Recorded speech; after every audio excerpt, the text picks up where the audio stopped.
Hey, good morning, everybody. It is New Year's Eve. It is the day before New Year's Eve, and we are gearing up to switch years and go into a whole new year. As we look back over this last year, I know there have been a lot of triumphs and a lot of defeats. There have been good times, there have been bad times. We joke about how horrible 2020 was and all of the things that happened, and surely there were some good things that happened in your life. Hopefully it wasn't all bad. And if nothing else, if you can't find any other reason to celebrate 2020, maybe this could be your reason. I survived 2020. I can't believe it. I made it through the worst year of my life. But whatever the reason, we're here. We're still here. And so today I just want to share a quick thought with you about forget about it. In Philippians chapter 3, the Apostle Paul is writing to the church at Philippi. And they've been through some pretty rough stuff, some persecution, some false teachers and other things that were happening in the young church at that time. The Apostle Paul reminds them, and he says in Philippians chapter 3, forgetting about the things which are behind me, I press forward to the things which are in front of me so that I might attain the goal for which I am called in Christ Jesus. See, we all have goals. We all have things that God has called us to. We all have a purpose in our lives. And sometimes we forget and we get so bogged down in the things of our past, the things of the last year, the difficulties, the struggles, the terrible times, the times when we were defeated, the times when we were broken, and we can't forget about those things. And the Apostle Paul says here, forget about the things that are behind you and focus your eyes ahead of you. See, I don't think that we will ever forget the things we've been through. I don't think we will ever be able to, cognitively forget all of the struggles, all of the difficulties, all the times we've been broken, all of the messes we've been through. We will have those memories. But what the Apostle Paul is saying here is not, to cultivate in you the ability to forget and never remember it again. What he's saying is, don't live there. In those moments of brokenness, you are no longer there. Stop living there. Stop camping out there. In those moments of hurt, those moments that you've been abused or you've been gossiped about or people have treated you badly, don't live there. Forget about those things and purpose in your heart to move forward.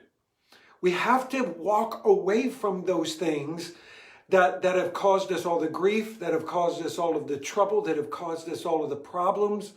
Because if we live there, if we constantly live there and we constantly remind ourselves about those things, we're going to walk in depression, we're going to walk in defeat, we're going to walk in discouragement, and we're going to take that even into the new year with us. If we can't walk out of 2020 and forget about the things that happen and walk away from those things and walk forward, then we will forever live in that moment of defeat. We will forever live in that season of depression. We will forever feel like we are still engaged in that battle. And so what the Apostle Paul is saying here, yes, I've been through some rough things in my life. Yes, I've had some struggles. Yes, I've had some victories. But I choose not to live in the past.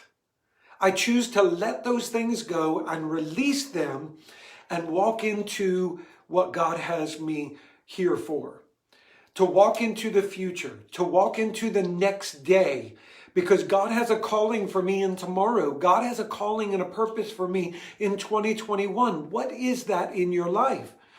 And are you able to grab a hold of the goals that God has for you, or are you still trying to hold on to the things of the past? Are you still marinating in the defeat and the hurts and the abuse and the offenses and all of those things? Because it's so easy for us to carry those things with us sometimes. And we have to stop. We have to let them go. And we have to step forward into the calling of tomorrow. Because God is already there. You see, there's so many times when we need to just say, Lord, help me to forgive those that I need to forgive. And walk forward into what you're calling me to. Help me to stop thinking about and meditating on the temptations I've given into and the times that I've been defeated. Help me to walk forward into the victory that you have for me tomorrow. Lord, help me. See, I think it would do us well to understand that tomorrow is a new day. And we have been called by God. You're still here on purpose. Stop camping out in the things that have defeated you before and walk into what God has for you today and tomorrow. Yesterday will always be a memory. We may not be able to forget the things that have happened to us, but we can choose and we can purpose in our hearts to let those things go and to move forward. If we don't do that, then we will be stunted in our walk with God.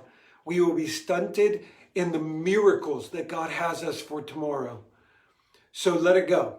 Release it and move forward into what God has called you to do and be. I love you today.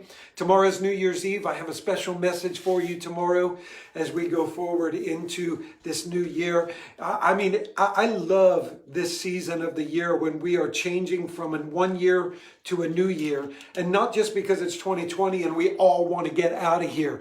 I love it because it seems so steeped in potential and possibility. This is the time of year when many people are making New Year's resolutions. I'm not a big New Year's resolutions guy. I am about setting goals though. And I have set some goals for myself in this coming year. And by God's help and God's strength, we're going to see God do phenomenal things in this coming year. So set some goals for your heart in your life. Set some goals for yourself spiritually. Set some goals for yourself physically. Set some goals for yourself relationally and watch God show up and walk you through those things. I love you today and I'm praying for you. If you need anything, feel free to reach out to us. If you need prayer, comment on this post, on this video, the prayer request, or personal message me the prayer request, and we'll be praying for you. I love you today. May God bless you.